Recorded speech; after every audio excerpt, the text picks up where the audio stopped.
Hi, guys. So let's talk about where we're at right now. Donald Wells allegedly has over $1,000 in his commissary. Not to mention all the letters that people are already sending him. I don't want to be a broken record, okay? But I have to say this again. Even if Donald Wells is innocent in the disappearance of his daughter, Summer Wells, he has admitted to crimes against children. Even if you are the type of person who dismisses the earlier allegations and says, oh, well, he was only 15. Only? Look at the discrepancy in age between him and his stepsisters at that time. I don't see how that's excusable. However, his later his later indiscretions, he was 19. How is that a child? I We are at a point in our society, which is great, that there's a spotlight on SA and the trauma that the victims endure throughout the course of their life. Um, you know, Females are really getting to a point where they're starting to come forward more than ever before, okay? Because they're feeling more of a cultural support system. And then we see this. Then we see a man that admits to it, victim shames, victim blames, and then he has this bizarre harem of people, women in particular, who are supporting him. Like it is mind-boggling. It is mind-boggling. Whatever. Donald Wells has missed his calling in life because he really needed to be like a cult leader. I don't know. I mean, he's like the Pied Piper. Like, people just follow him and they seem to just, worship at his feet. I don't understand. I don't understand. I I even am leaning towards his innocence in this situation. But that doesn't mean that I'm supporting Dawn Wells. I'm supporting Summer Wells.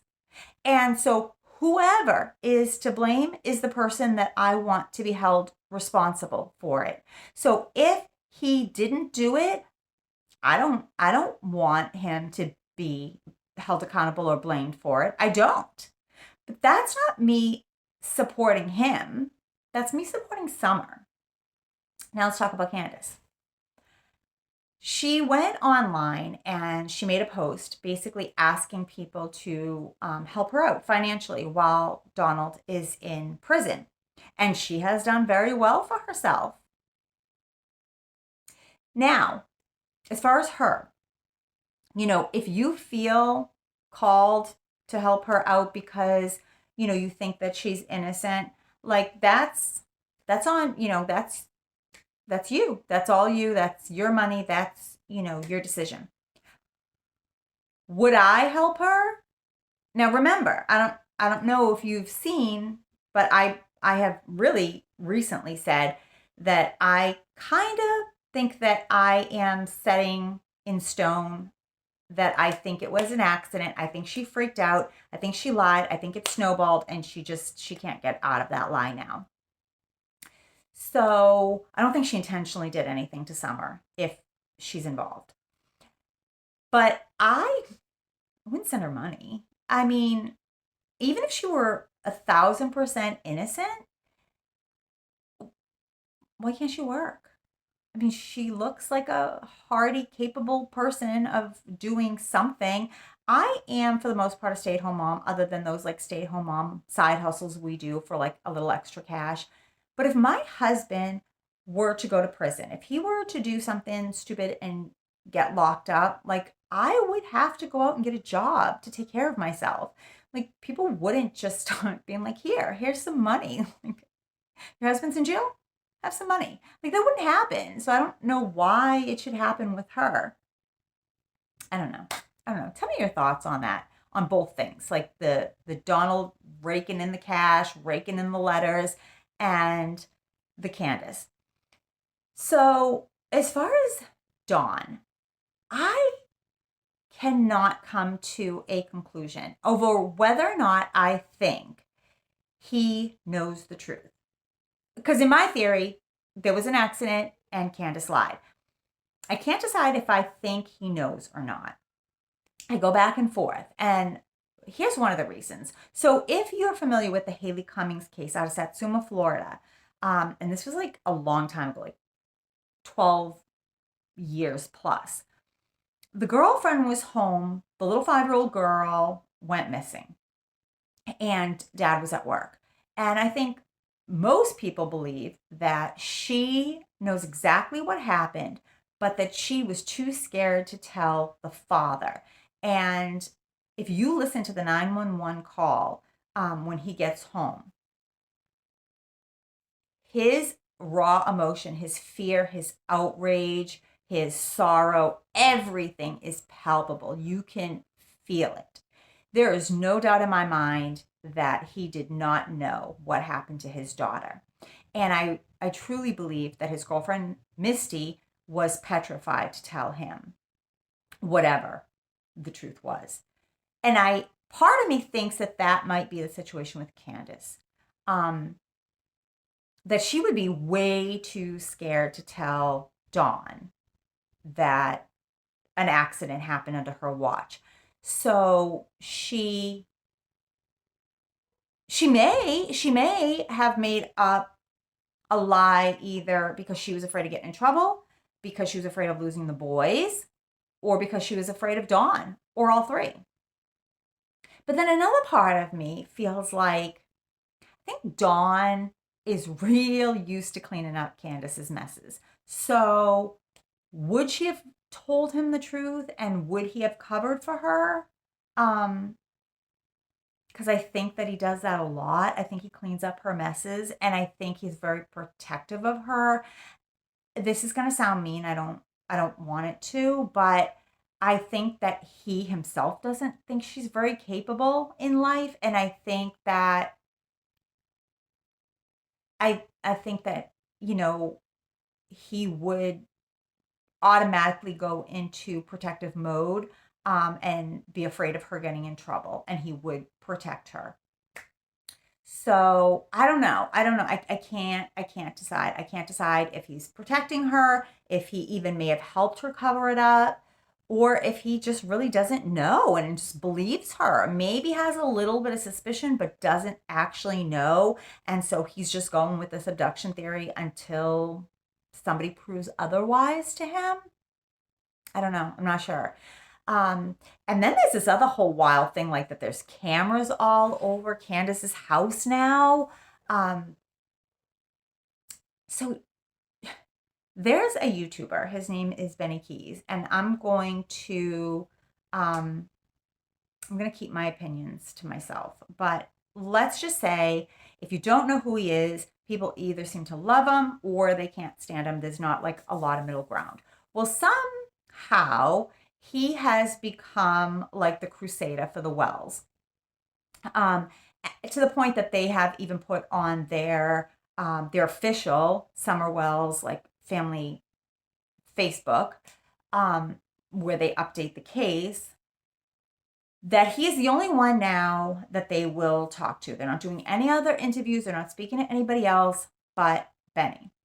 Um, and I've heard that he was behind the cameras being put in the house, I guess, to watch over Candace so that she'll be safe. And that it's even like linked to his phone. You know, you can put like the cameras up and then you can like go on your phone and like watch them when you're not there. That's what I heard. I don't know. So I don't know. I guess, she would be fearful because Dawn's not there now, that maybe she's afraid because a lot of people are, so suspicious of them that maybe she's just like afraid to be in the house alone now. I mean, I guess her mom is there, and I would think without Dawn there, mom might even come in from the trailer and stay with Candace. I don't know. But even I guess if it was just the two of them, they might be, a little weary to be up there alone. I don't know. So that's kind of where things are. There's like a lot of financial support for them apparently to go along with, the emotional support. What are your thoughts on that? Like, I just think, come on, you know what I mean? Like, come on. I don't know. I guess a lot of people just feel bad for Candace. People think that she's innocent, innocent. And maybe there is some reasons that she can't work. I don't know. I mean, early on when Summer first went missing, there was reports that she had a stroke, but then there was reports that she had Bell's palsy. And I'm familiar with Bell's palsy, and that's kind of what it looked like to me. If you remember, like her face was kind of like lagging and stuff, and her voice was real like sluggish. And that Bell's palsy is known to happen under extreme stress. I had a family member like once who was going through something and then got Bell's palsy, and it was awful. It can last like days or weeks or even longer, and like one whole side of your face is literally just like becomes paralyzed and just real like droopy and whatever. So if you remember, that did happen to her.